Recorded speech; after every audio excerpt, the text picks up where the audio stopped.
शादी के बाद बहुत चीज़ें बदल जाती हैं और सबसे ज़्यादा मुश्किल उसमें से ये होता है कि कैसे अपने टाइम को अच्छी तरह से ससुराल और मायके में डिवाइड किया जाए। इस तरह से कि ना आपकी रिस्पॉन्सिबिलिटीज़ ससुराल वालों की तरफ से अफ़ेक्ट हो और ना ही मायके का प्यार कम हो। जो लोग शादी के बाद बाहर चले जाते हैं, उनके लिए कुछ ज़्यादा ही मुश्किल हो जाता है क्योंकि वो कुछ अरसे के लिए पाकिस्तान आते हैं जैसे कि मैं, और उनको उस टाइम को बहुत ही क्लेवरली और इंटेलिजेंटली डिस्ट्रीब्यूट करना होता है कि किसी भी तरफ के लोग ज़्यादा ना बोलें। अगर मैं आपको अपने एग्ज़ाम्पल से समझाऊँ तो मैं ये कहूँगी कि मैं साल में 1 दफ़ा पाकिस्तान विज़िट करती हूँ, और वो नॉर्मली होता ये है कि मैं दिसंबर के टाइम में आती हूँ। और पहले ये होता था कि शुरू में मैं 1 महीने के लिए आती थी और उस 1 महीने में मेरे लिए टाइम डिस्ट्रीब्यूट करना मुश्किल होता था।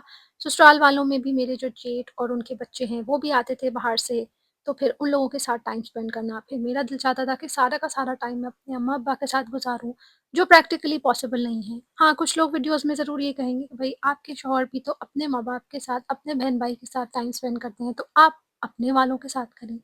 लेकिन क्या कर सकते हैं, हमारे कल्चर में इस तरह की कुछ चीज़ें होती हैं, लड़कियों को थोड़ा ज़्यादा कॉम्प्रोमाइज़ करना पड़ता है।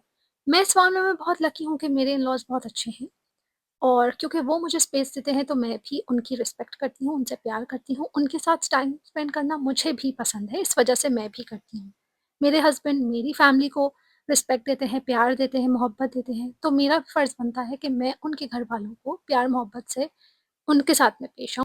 तो मैं ऐसा कर लेती थी कि शुरू के 2 हफ़्ते अपने ससुराल में और एंड के 2 हफ़्ते अपने मायकों में जाके अपनी सारी दावतें करना, ये सब करना, बीच में ऑन एंड ऑफ हो जाया करता था, तो इस तरह से मैं मैनेज कर लेती थी। अब मैं ऐसे करती हूँ क्योंकि मेरा बिज़नेस है, तो मेरे लिए ये एक ब्लेसिंग कह लें।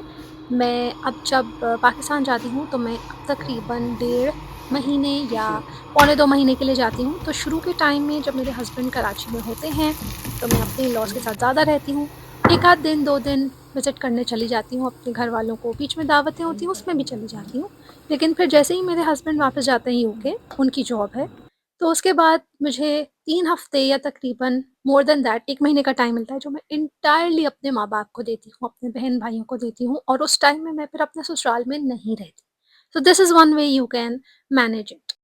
दूसरी ट्रिप ये है कि कभी-कभी ऐसा होता है कि आप अपने मायके में टाइम गुज़ारे होते हैं, मैं अपने ही एग्ज़ाम्पल से बात करती हूँ, और बीच में कोई ससुराल की दावत आ जाती है।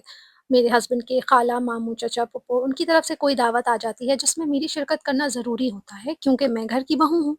तो मैं ऐसा करती हूँ कि मैं अपने इन-लॉज़ को कह देती हूँ कि आप लोग जब दावत में जाने लगें तो मुझे पिक करते हुए चले जाएँ।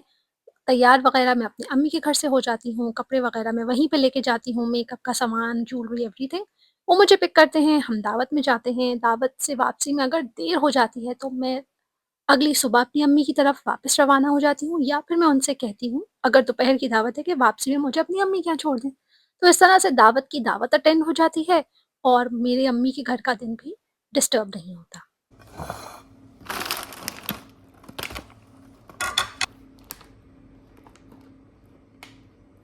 आने से पहले हम ज़रूर ये मेक श्योर करते हैं कि मैं और मेरे हस्बैंड आपस में ये बात तय कर लें कि भई देखें, हम भी जा रहे हैं, दोनों के पेरेंट्स बहुत इम्पोर्टेंट हैं, और ज़ाहिर-सी बात है साल में 1 दफ़ा जा रहे हैं। कुछ लोग 2 साल, 3 साल में 1 दफ़ा जाते हैं, तो उनके लिए तो और भी ज़्यादा मुश्किल होता है। तो we make sure we sit down and we try to talk about it कि भई मैं अपने टाइम को मैक्सिमम तौर पे अच्छी तरह से डिवाइड करूँगी, लेकिन ज़ाहिर-सी बात है कि कभी न कभी ऊँच-नीच हो जाती है। जैसे मेरे हस्बैंड कहते हैं कि तुम अपने हिसाब से बैलेंस मेंटेन करो, अगर मैं देखूँगा कि तुम बैलेंस मेंटेन कर रही हो, 50-50 दे रही हो, और इस तरह नहीं कर रही कि अपनी ससुराल की ड्यूटीज़ को भूल रही हो, तो मैं कभी भी तुम्हारे बीच में कुछ नहीं कहूँगा। मैं ये नहीं कहूँगा कि तुमने ज़्यादा वहाँ गुज़ारा टाइम या ज़्यादा यहाँ गुज़ारा time. You are intelligent enough to decide कि तुम जो कर रही हो वो ठीक है या नहीं। तो हस्बैंड वाइफ का इसमें कंपैटिबल होना, डिस्कशन पहले से कर लेना और इस बात पे एग्री कर लेना बहुत ज़रूरी है, ताकि बाद में इस बात को लेके कोई लड़ाई ना हो।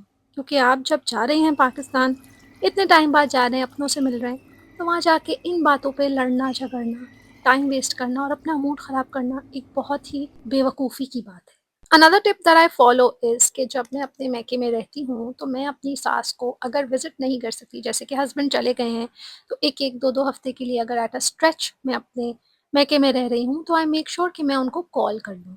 मैं उनसे कॉल करके उनका हाल-चाल पूछ लूँ, अपने दिन का बताऊँ, ऐसी खैरियत मालूम करूँ। उससे ये होता है कि सास को और ससुर को या इन-लॉज़ को ये नहीं लगता कि भई ये यहाँ पे आके भूल गई है। बहुत दफ़ा ऐसा होता है कि इन-लॉज़ की एक्सपेक्टेशन ये होती है कि भई बहू है तो अब हमारे घर की बहू है, तो हमारे घर ज़्यादा रहना चाहिए। हर तरह के घरों के माइंडसेट अलग होते हैं, हर तरह की सासें अलग होती हैं। अल्हम्दुलिल्लाह मेरी सास बहुत अच्छी हैं इस मामले में, मुझे इस चीज़ को समझती हैं, बल्कि मैं जब अपनी अम्मी के घर जाती हूँ, तो वो मुझे कहती हैं कि तुम ज़्यादा से ज़्यादा अपनी अम्मी के घर टाइम स्पेंड करो क्योंकि तुम कुछ दिन के लिए आई हो और तुम्हें रहना चाहिए उनके साथ, और मैं इस चीज़ पे उनकी बहुत रिस्पेक्ट करती हूँ। सिमिलरली मैं उनको फ़ोन करके उनका हाल-चाल पूछती हूँ। अगर 2 हफ़्ते एक साथ रह ली तो 1 दिन जाके उनको विज़िट करके आ जाती हूँ। तो उससे ये होता है कि रिलेशनशिप्स बरकरार रहते हैं। ये फेस्टिवल भी मेरी ससुराल की ही लोकल कम्युनिटी में हो रहा था, जिसको मैं विज़िट करने के लिए स्पेशली आई। ज़रूरी नहीं था मुझे ये इवेंट अटेंड करना, लेकिन मैं आई क्योंकि हमारा फैमिली ने स्टॉल लगाया हुआ था and I had to make sure कि मैं शो करूँ I am also part of the family. बस इसी तरह की छोटी-छोटी कोशिशें करें और अपनी ज़िंदगी को खूबसूरत बनाएँ और किसी का दिल ना दुखाएँ। Hope you enjoyed the video. मिलते हैं अगली वीडियो में। अल्लाह हाफ़िज़।